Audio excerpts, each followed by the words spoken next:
Welcome to Shanmugam IAS academy. இன்றைக்கி நம்ம 2 ஜூலையுடைய current affairs discuss பண்ண போகிறோம். ஃபர்ஸ்ட் நியூஸ் நம்ம பார்க்கலாம். இந்த இமேஜ் உங்களுக்கு ஹிந்து நியூஸ் பேப்பர் டெல்லி எடிஷனில் ஃப்ரண்ட் பேஜில் கொடுத்துருக்காங்க. So villages use a boat to cross a flood affected area in Assam's Morigaon district on Monday. So இப்போ ரீசெண்ட் டைம்ஸில் பார்த்தோம் அப்படின்னா அசாம் ஸ்டேட் வந்துட்டு it is under flood because of intense rainfall. So இந்த நியூஸோடைய பேக்ட்ராப்பில் அசாமில் வந்துட்டு எதனால் வருடம் ஃப்ளட் வருது அப்படின்றதுக்கான சில ரீசன்ஸ் நம்ம பார்க்கலாம். ஸோ ஃபஸ்ட்டு மேஜர் ரீசன் என்ன அப்படின்னா, அசாம் வந்துட்டு it is situated at the foothills of Himalayas. So இங்கே வந்துட்டு 2 வேலிஸ் இருக்குது. ஒன்று வந்துட்டு பிரம்மபுத்திரா, இன்னொன்று வந்துட்டு பராக். அண்ட் பிரம்மபுத்திரா ரிவர் பார்த்தோம் அப்படின்னா மேஜராக இது வந்துட்டு ஹிமாலயாஸ்லேருந்து ஆரிஜினேட் ஆகி it flows through Arunachal Pradesh. அதுக்கப்புறமா பே ஆஃப் பெங்காலுக்கு ஃப்ளோ ஆகிறதுக்கு முன்னாடி it flows into the Indian state. So major of the Brahmaputra river வந்துட்டு எங்கே ஃப்ளோ ஆகுது அப்படின்னா அசாமில் தான் வந்துட்டு ஃப்ளோ ஆகுது. கிட்டத்தட்ட 650 கிலோமீட்டர்ஸ் அசாமில் ஃப்ளோ ஆகுது with an average with of 5.46 kilometres. So அதனால் இந்த ரீஜனில் நம்ம பார்த்தோம் அப்படின்னா அதிகமான செடிமெண்ட்ஸ் வந்துட்டு இருக்கும். பிகாஸ் ஹிமாலயாஸ்லேருந்து வரக்கூடிய அந்த செடிமெண்ட்ஸ் எல்லாமே பார்த்தோம் அப்படின்னா it flows in Assam. Because இது ஹிமாலயாஸ்லேருந்து வரும்போது ஸோ எலிவேஷன் அப்படின்றது ரொம்ப ஹையாக இருக்கும். ஸோ வெராஸ் அசாமுக்கு வரும்போது பார்த்தோம் அப்படின்னா லோ லேண்ட்ஸாக லோ எலிவேஷனாக இருக்கும். ஸோ தட் அந்த எலிவேஷன் ரொம்ப ட்ராப் ஆகுறதுனால அந்த வெலாசிட்டியும் வந்துட்டு கம்மியாகும். ஸோ தட் அந்த வாட்டர்ஸ் வந்துட்டு கொண்டு வரக்கூடிய செடிமெண்ட் எல்லாமே பார்த்தோம் அப்படின்னா அசாமில் வந்துட்டு டெபாசிட் ஆக ஆரம்பிச்சிடும். So this is one of the main reasons for flooding. And அடுத்து பார்த்தோம் அப்படின்னா மான்சூன் ஃபேக்டர். ஸோ நார்த் ஈஸ்டில் மான்சூன் அப்படின்றது வந்துட்டு இன்டென்ஸாக இருக்கும். And according to the state disaster management authority, so June and ஜூலையில் அங்கே வந்துட்டு ரெக்கார்ட் பண்ணக்கூடிய ஆனுவல் ஆவரேஜ் ரெயின்ஃபால் எவ்வளோ அப்படின்னா it is around 2900 mm. And the water resources ministry of Assam வந்து என்ன சொல்லியிருக்காங்க அப்படின்னா, so 85% of the annual rainfall in Brahmaputra basin வந்துட்டு it happens during the monsoon month. அதாவது ஒரு ஷார்ட் அண்ட் டைம் பீரியடில் அதிகமான ரெயின்ஃபால் வந்துட்டு வரதுனாலையும் இங்கே வந்துட்டு ஃப்ளட்ஸ் அஃபெக்ட் ஆகுது. அடுத்து பார்த்தோம் அப்படின்னா ரிவர் பேங்க் எரோஷன். ஸோ இப்போ ரிவர் பேங்க் வந்துட்டு ரொம்ப ஸ்டேபிளாக இருந்தது அப்படின்னா அந்த ரிவர்ஸுடைய அந்த வித் அப்படின்றது இன்க்ரீஸ் ஆகாது. ஆனால் ரிவர் பேங்க் எரோஷன் நடக்க என்ன ஆகும் அப்படின்னா அந்த ரிவர்ஸுடைய வித் அப்படின்றது இன்க்ரீஸ் ஆகும். இதனால் அசாமில் நிறைய வில்லேஜஸ் வந்துட்டு டிஸப்பியர் கூட ஆயிருக்கு. ஸோ இந்த இமேஜில் நான் வந்துட்டு உங்களுக்கு காமிச்சிருக்கிறது it is one of the images of a survey done on this river bank. அதாவது first survey it was taken in 1912-28. So இதில் அந்த பிரம்மபுத்திரா ரிவர் நீங்கள் பார்த்தீங்க அப்படின்னா it is around 3870 kilometre square. So இதுவே நம்ம தேர்ட் சர்வேல பார்த்தோம் அப்படின்னா it is around 6080 kilometre square. அதாவது அந்த வித் அப்படின்றது வந்துட்டு இன்க்ரீஸ் ஆகிட்டே இருக்குது. So that more of the people are டிஸ்பிளேசிங். And அடுத்த மேஜர் ரீசன் பார்த்தோம் அப்படின்னா it is climate change. So state government வந்து என்ன சொல்கிறாங்க அப்படின்னா because of the climate change இந்த இன்டென்ஸ் ரெயின்ஃபால் ஈவெண்ட்ஸ் அப்படின்றது வந்துட்டு அசாமில் 38% வந்து இன்க்ரீஸ் ஆகிறதுக்கான சான்சஸ் இருக்குன்னு சொல்லியிருக்காங்க. அது மட்டும் இல்லாமல் மான்சூன் ரெயின்ஃபாலும் இந்த இடத்துல வந்துட்டு ரொம்ப இன்டென்ஸாக இருக்குது and it will also increase. So இந்த ஃபேக்டர்னாலையும் அங்கே வந்துட்டு ஃப்ளட் அப்படின்றது ஒரு பர்சிஸ்டன்ட் ஃபினாமினானாக வந்துட்டு இருக்க போகுது. And there is also possibility for frequent flash floods in the future. And other factors நம்ம எடுத்துக்கிட்டோம் அப்படின்னா பாப்புலேஷன் பூம். அதாவது அசாமில் பாப்புலேஷன் அப்படின்றது வந்துட்டு it is increasing. So density பார்த்தோம் அப்படின்னா பாப்புலேஷன் டென்சிட்டி பார்த்தாலும் so it is increasing year on year. And அடுத்து வந்துட்டு there is a lack of drainage system in the state and unplanned urban growth, construction of dams, hydro projects, irrigation projects and deforestation, hill cutting, encroachments and destruction of wetlands. So இந்த மாதிரியான major ரீசன்ஸ்னாலையும் அசாமில் இந்த flood அப்படின்றது ஒரு frequent ஃபினாமினானா இருக்குது. So இப்போ நம்மளுக்கு UPSC mains பர்ஸ்பெக்டிவில் பார்த்தோம் அப்படின்னா so what are all the main causative factors for increased flood in Assam அப்படின்ற மாதிரி கொஸ்டின்ஸ் கேட்கலாம். அந்த மாதிரி கேட்டாங்க அப்படின்னா நீங்கள் இந்த ஆன்சர் நீங்கள் எழுதணும். ஸோ அடுத்த நியூஸ் நம்ம பார்க்கலாம். இந்த நியூஸ் உங்களுக்கு ஹிந்து பேப்பர் டெல்லி எடிஷனில் கொடுத்துருக்காங்க. NHRC issues notices to center Tamil Nadu government over recruitment practices at Foxconn. So இப்போ ரீசெண்டாக நேஷனல் ஹியூமன் ரைட்ஸ் கமிஷன் வந்து மண்டே அன்னைக்கு they have issued a notice to secretary union ministry of labour and employment and chief secretary government of Tamil Nadu. So எதுக்காக அப்படின்னா so தமிழ்நாட்டில் ஸ்ரீபெரும்புதூரில் பார்த்தோம் அப்படின்னா ஃபாக்ஸ்கானுடைய அந்த ஐஃபோன் அசம்பிளி பிளான்ட் வந்துட்டு இருக்குது. ஆனால் இங்கே வந்துட்டு சிஸ்டமேட்டிக்காகவே வந்துட்டு மேரீடு விமனை அவங்க வந்துட்டு ரெக்ரூட் பண்ணுறதில்ல அப்படின்னு சொல்லி there was an allegation. And இதை வந்துட்டு பார்க்குறதுக்காக they have issued a notice. So இந்த நியூஸோடைய பேக்ட்ராப்பில் நேஷனல் ஹியூமன் ரைட்ஸ் கமிஷனை பற்றி நம்ம பார்க்கலாம். So national human rights commission, so இந்த நேம்லேயே இருக்கிற மாதிரி இதனுடைய மெயினான ஃபங்க்ஷன் என்ன அப்படின்னா, ஹியூமன் ரைட்ஸ் வயலேஷன் நடந்தது அப்படின்னா அதை இவங்க பார்த்துக்குவாங்க. So this is their main function. And இதை எப்படி எஸ்டாப்ளிஷ் பண்ணியிருக்காங்க அப்படின்னா through an act, that is protection of human rights act of 1993. அதாவது it was established on October 12, 1993. So அதுக்கப்புறமா பார்த்தோம் அப்படின்னா 2006 ஒரு அமெண்ட்மெண்ட் நடந்திருக்கு அண்ட் 2019 ஒரு அமெண்ட்மெண்ட் நடந்திருக்கு. ஸோ இந்த கமிஷனில் பார்த்தோம் அப்படின்னா there is a chairperson, அதுக்கப்புறமா வந்துட்டு 5 ஃபுல் டைம் மெம்பர்ஸ் இருப்பாங்க அண்ட் 7 டீம்டு மெம்பர்ஸ் இருப்பாங்க. ஸோ சேர்மன் யாராக இருப்பாங்க அப்படின்னா it is the former chief justice of India or a supreme court judge. And இந்த அப்பாயின்மெண்ட் அண்ட் டென்யூர் பற்றி நம்ம பார்க்கலாம். ஸோ இந்த சேர்மன் அண்ட் மெம்பர்ஸ் யார் அப்பாயிண்ட் பண்ணுவாங்க அப்படின்னா they are appointed by president on the recommendation of 6 member committee. And இந்த கமிட்டியில் யார் எல்லாம் இருப்பாங்க அப்படின்னா it includes prime minister, speaker of the Lok Sabha, deputy chairman of the Rajya Sabha and leaders of the opposition in both houses of the parliament, அதுக்கப்புறமா the union home minister. So இவங்கெல்லாம் சேர்ந்து தான் வந்துட்டு அவங்கள செலக்ட் பண்ணுவாங்க. அண்ட் சேர்மன் அண்ட் மெம்பர்ஸோடைய அந்த tenure பார்த்தோம் அப்படின்னா it is around 3 years or until they attain the age of 70. So அடுத்த நியூஸ் நம்ம பார்க்கலாம். இந்த நியூஸ் உங்களுக்கு ஹிந்து பேப்பர் டெல்லி எடிஷனில் டெக்ஸ்ட் அண்ட் கண்டெக்ஸ்ட் பேஜில் கொடுத்துருக்காங்க. So this will not be present in your regional newspapers. So what is on the agenda for 16th finance commission? So இப்போ ரீசெண்டாக government of India 16th finance கமிஷனை வந்துட்டு constitute பண்ணியிருக்காங்க under the chairmanship of doctor Arvind Panagariya. So இவருடைய அந்த recommendation time period பார்த்தோம் அப்படின்னா it is from 2026 to 2031. So இந்த டைம் பீரியடில் இந்த ரெக்கமெண்டேஷனுக்கு மெயினாக அவங்க என்ன ஃபோக்கஸ் பண்ண போகிறாங்க அப்படின்னா they are going to focus on devolution to local bodies, highlighting the challenges in the urban fiscal devolution in India. So இதை பற்றி நம்ம பார்க்கறதுக்கு முன்னாடி ஃபினான்ஸ் கமிஷன் பற்றின சில டீட்டெயில்ஸ் நம்ம பார்க்கலாம். ஸோ ஃபினான்ஸ் கமிஷன் பார்த்தோம் அப்படின்னா எவ்ரி 5 years வந்துட்டு it is constituted by the union government. So இதில் வந்துட்டு ஒரு சேர்பர்சன் இருப்பாங்க, அதுக்கப்புறமா 4 other members இருப்பாங்க and they're all appointed by the president. So இவங்க கொடுக்கக்கூடிய அந்த ரெக்கமெண்டேஷன்ஸ் பார்த்தோம் அப்படின்னா it is only advisory in nature and they are not binding upon the government. And government வந்து இதை இம்ப்ளிமெண்ட் பண்ணலாமா வேணாவா அப்படின்றத கவர்மெண்ட் தான் வந்துட்டு டிசைட் பண்ணணும். ஸோ இந்த காம்போசிஷன் பற்றி நம்ம பார்க்கலாம். ஸோ சேர்மன் பார்த்தோம் அப்படின்னா he is selected from among the individuals with experience in public affairs. And இந்த 4 மெம்பர்ஸில் நம்ம பார்த்தோம் அப்படின்னா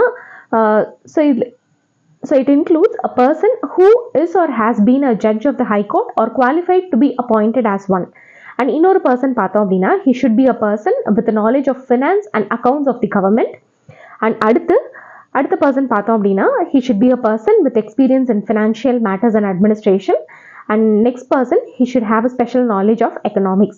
So இந்த மாதிரியான இன்ஃபர்மேஷன் உங்களுடைய ப்ரிலிம்ஸ் பர்ஸ்பெக்டிவ்லையும் இம்பார்ட்டன்ட், ஃப்ரம் யோர் மெயின்ஸ் பர்ஸ்பெக்டிவ்லையுமே இட் இஸ் இம்பார்ட்டன்ட்.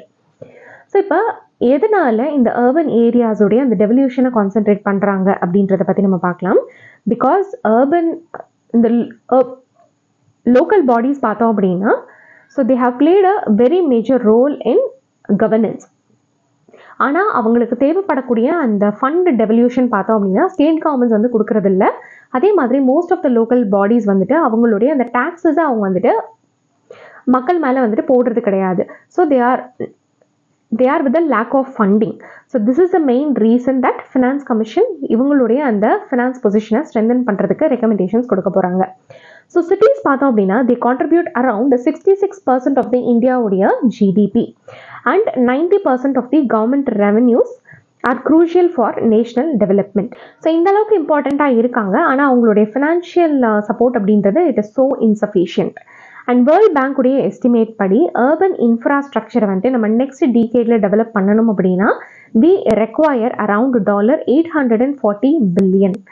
ஸோ அதே மாதிரி inter governmental transfer to urban local bodies பார்த்தோம் அப்படின்னா ரொம்ப கம்மியாக இருக்குது. That is it is only around 0.5% of the GDP. So மற்ற கண்ட்ரீஸோடு நம்ம கம்பேர் பண்ணும்போது இந்தியாவில் so this ratio is very small. And GST வந்துட்டு இன்ட்ரடியூஸ் பண்ணதுக்கப்புறமா அர்பன் லோக்கல் பாடிஸோடைய அந்த டேக்ஸ் ரெவன்யூ அப்படின்றது வந்துட்டு கம்மி ஆயிருக்கு. அதாவது 2012-13 அரவுண்ட் 23% இருந்த அந்த tax revenue பார்த்தோம் அப்படின்னா in 2017-18 it has reduced to 9%. And IGTs from states to ULBs பார்த்தோம் அப்படின்னா it is very low. And state finance commission வந்துட்டு ஸ்டேட்டுடைய ஓன் ரெவென்யூல இருந்து வெறும் 7% மட்டும்தான் வந்துட்டு லோக்கல் பாடிஸ்க்கு ட்ரான்ஸ்ஃபர் பண்றதுக்கான ரெக்கமெண்டேஷன்ஸ் கொடுத்திருக்காங்க. So this is the reason why 16th finance commission's focus will be on urban local bodies. So அடுத்த நியூஸ் நம்ம பார்க்கலாம். இந்த நியூஸ் வந்துட்டு உங்களுக்கு ஃபர்ஸ்ட் போஸ்ட்ல கொடுத்துருக்காங்க. Lok Sabha speaker versus opposition over muting of mics who controls them in the parliament. So இப்போ ரீசெண்டாக நியூ பார்லிமெண்ட் செஷனில் லீடர் ஆஃப் அப்போசிஷன் ராகுல் காந்தி இவர் என்ன சொல்லியிருக்காரு அப்படின்னா, 2வது தடவையாக அவர் பேசும்போது அவருடைய மைக்ரோஃபோன்ஸ் வந்துட்டு ஆஃப் பண்ணப்பட்டிருக்கு அப்படின்னு சொல்லி ஒரு அலிகேஷன் வச்சிருக்காரு. அதுக்கு லோக்சபாவுடைய ஸ்பீக்கர் ஓம் பிர்லா என்ன சொல்லியிருக்காரு அப்படின்னா, என்கிட்ட அந்த மைக்ரோஃபோன்ஸை கண்ட்ரோல் பண்ணுறதுக்கான எந்த விதமான கண்ட்ரோலும் இல்லை அப்படின்றத சொல்லி அவர் வந்துட்டு கிளாரிஃபை பண்ணியிருக்காரு.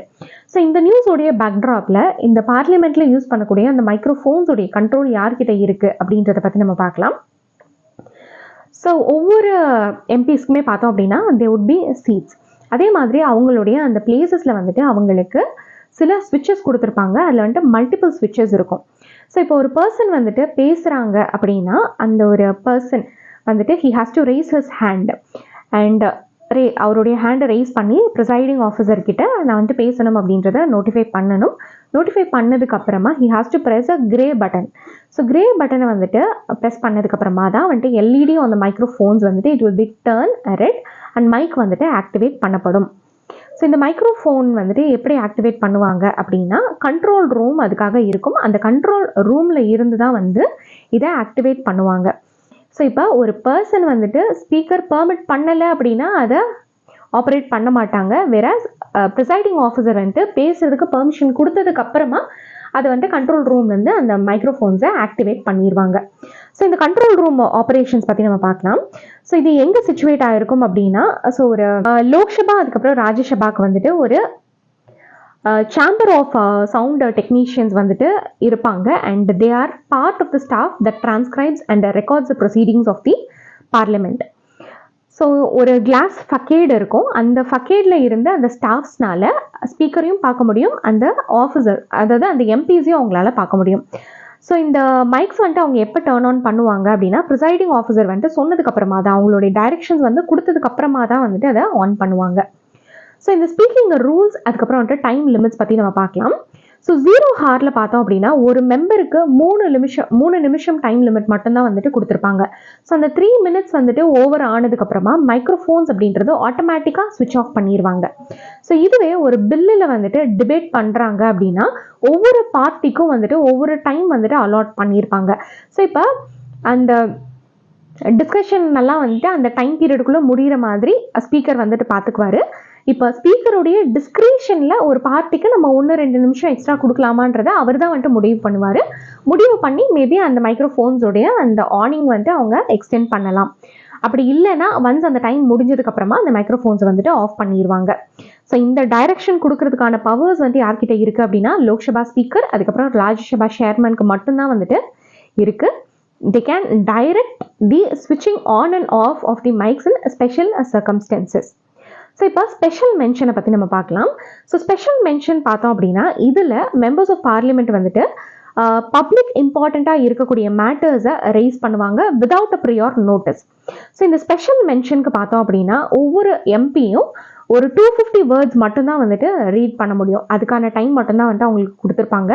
ஸோ ஒன்ஸ் அந்த ஒரு வேர்டிங்ஸ் வந்துட்டு அந்த வேர்டிங் அந்த லிமிட் வந்துட்டு அவர் பேசி முடிச்சிட்டாரு அப்படின்னா அந்த மைக்ரோஃபோன்ஸ் வந்துட்டு it will be switched off by the staff in the chamber. So this is the procedure. So அடுத்த நியூஸ் நம்ம பார்க்கலாம். இந்த நியூஸ் உங்களுக்கு இந்தியன் எக்ஸ்பிரஸில் கொடுத்துருக்காங்க. How the world's first brain implant to control epileptic seizures work. So இப்போ ரீசெண்டாக வேர்ல்ட்லேயே வந்துட்டு ஃபஸ்ட் டைமாக யூகே பேஸ்டு டீனேஜர் ஸோ இவருக்கு வந்துட்டு பிரெயின் இம்ப்ளான்ட் அதாவது டீப் பிரெயின் ஸ்டிமுலேஷன் டிவைஸை வந்துட்டு அவருடைய பிரெயினில் இம்ப்ளான்ட் பண்ணியிருக்காங்க. ஸோ இது எதுக்காக அப்படின்னா அவருக்கு வரக்கூடிய அந்த எபிலெப்டிக் சீசர்ஸை வந்துட்டு கண்ட்ரோல் பண்ணுறதுக்காக. ஸோ இந்த டிபிஎஸ் டிவைஸ் வந்துட்டு it sense electrical signals deep in to the brain. So இதை வந்துட்டு பண்ணுறதுனால கிட்டத்தட்ட டே டைமில் வரக்கூடிய அந்த சீசர்ஸை 80% வந்துட்டு நம்மளால் கட்டுப்படுத்த முடியும். ஸோ இந்த நியூஸோடைய பேக்ட்ராப்பில் எபிலெப்சினா என்ன அப்படின்றத பற்றி பார்க்கலாம். So epilepsy is otherwise called as seizure disorders. அதாவது தமிழில் நம்ம வலிப்பு அப்படின்னு சொல்லுவோம். அதாவது நம்மளுடைய பிரெயினில் நடக்கக்கூடிய சில இர்ரெகுலரான பிரெயின் எலக்ட்ரிக்கல் சிக்னல்ஸ்னால என்ன ஆகும் அப்படின்னா, so they will be some of the jerking of arms, அதுக்கப்புறம் வந்துட்டு லெக்ஸ், சில டெம்பரரி கன்ஃபியூஷன்ஸ் இருக்கும். So some of the stiffness in muscles எல்லாம் இருக்கும். This may lead to seizures. So இது டே டைமில் நடக்கிறதுனால it will also lead to accidents, drowning and falling. So இதை வந்துட்டு கட்டுப்படுத்துறதுக்காக தான் இந்த ஒரு டிவைஸை வச்சுருக்காங்க. ஸோ இந்த டீப் பிரெயின் ஸ்டிமுலேஷன் அப்படின்றது பார்த்தோம் அப்படின்னா it is a neurological procedure. So இதில் வந்துட்டு எலக்ட்ரோட்ஸ், அதுக்கப்புறம் வந்துட்டு எலக்ட்ரிக்கல் ஸ்டிமுலேஷனை யூஸ் பண்ணி தான் இந்த ஒரு டிசார்டரை ட்ரீட் பண்ணுவாங்க. ஸோ இது மற்ற என்னென்ன டிசீஸ்க்கு யூஸ் பண்ணுவாங்க அப்படின்னா, it can be use to treat Parkinson disease and dystonia and also some other neurological condition. So இது வந்துட்டு எப்படி ஒர்க் ஆகும் அப்படின்னா, இந்த டிபிஎஸ் வந்து இந்த டிவைஸை நியூரோ சர்ஜன்ஸ் வந்து ஒரு ஆப்ரேஷன் மூலியமாக பிரெயினுக்குள்ளே வந்துட்டு அவங்க ஃபிக்ஸ் பண்ணிடுவாங்க. So the leads are connected with insulated wire extension to a very small neuro stimulator implanted under the person's collarbone similar to the heart pacemaker. So இந்த ஒரு டிவைஸ் என்ன பண்ணோம் அப்படின்னா, ஒரு கண்டினியூஸ் பல்ஸ் ஆஃப் எலக்ட்ரிக் கரண்ட்டை வந்துட்டு இது pass பண்ணிகிட்டு இருக்கும். ஸோ தட் இர்ரெகுலராக இருக்கக்கூடிய அந்த எலக்ட்ரிக்கல் சிக்னல்ஸை இது வந்துட்டு கரெக்டாக மாற்றுறதுனால அந்த சீசர்ஸ் வராமல் இதால் வந்துட்டு தடுக்க முடியும். ஸோ அடுத்த நியூஸ் நம்ம பார்க்கலாம். இந்த நியூஸ் உங்களுக்கு தி ஹிந்து பேப்பரில் கொடுத்துருந்தாங்க. With the onset of monsoon, boat races set to enthrall rural Bengal. So இந்த நியூஸோடைய பேக்ட்ராப்பில் நௌகா பைச் போட் ரேஸை பற்றி நம்ம பார்க்கலாம். பிகாஸ் இப்போ மான்சூன் சீசன் அப்படின்றது வந்துட்டு ஸ்டார்ட் ஆகிருக்கிறதுனால போட் ரேஸும் வந்துட்டு ஸ்டார்ட் ஆகிறதுக்கான அந்த ப்ரிப்பரேஷன்ஸ் வந்துட்டு நடந்துட்டுருக்கு. அண்ட் இந்த நௌகா பைச் போட் ரேஸ் அப்படின்றது வந்து it is a traditional boat race of west Bengal. So இந்த போட் ரேசஸ் வந்துட்டு தேவை ப்ரீவியஸ்லி டாமினேட்டட் பை மேல், ஆனால் இப்போ ரீசெண்ட் டைம்ஸில் ஃபீமேல்ஸும் வந்துட்டு பார்ட்டிசிபேட் பண்ணுறாங்க. ஸோ இந்த boat races in southern west Bengal பார்த்தோம் அப்படின்னா it is linked to a worship of Hindu deity called as Manasa. So Manasa deity வந்துட்டு she is also called as goddess of snakes. So இதில் வந்துட்டு different types of traditional boats வந்துட்டு use பண்ணுவாங்க. It includes Chhip, Kaile Bachhari, Sande Bachhari, Chhitai, அதுக்கப்புறம் சார்பி. அதுக்கப்புறம் வந்துட்டு ஒரு ஸ்பெஷல் டைப் ஆஃப் போட் கூட யூஸ் பண்ணுவாங்க. இட் இஸ் கால்ட் அஸ் சோரெங்கி. It is about 90 feet long. So they are use to conduct races. So this information is important from your prelims perspective. So இந்த boat race வந்துட்டு எந்த ரீஜனில் நடத்துகிறாங்கன்றதும் நீங்கள் தெரிஞ்சுக்கோங்க. Because சிமிலரான ஒரு போட் ரேஸ் வந்துட்டு கேரளாலையும் நடத்துவாங்க. ஸோ அந்த ரீஜன் வந்துட்டு it is so much important. So this is all about today's important current affairs. நாளைக்கு இன்னொரு செட் ஆஃப் கரண்ட் அஃபேர்ஸோடு நான் உங்களை மீட் பண்ணுறேன். Till then keep watching our channel. Thank you.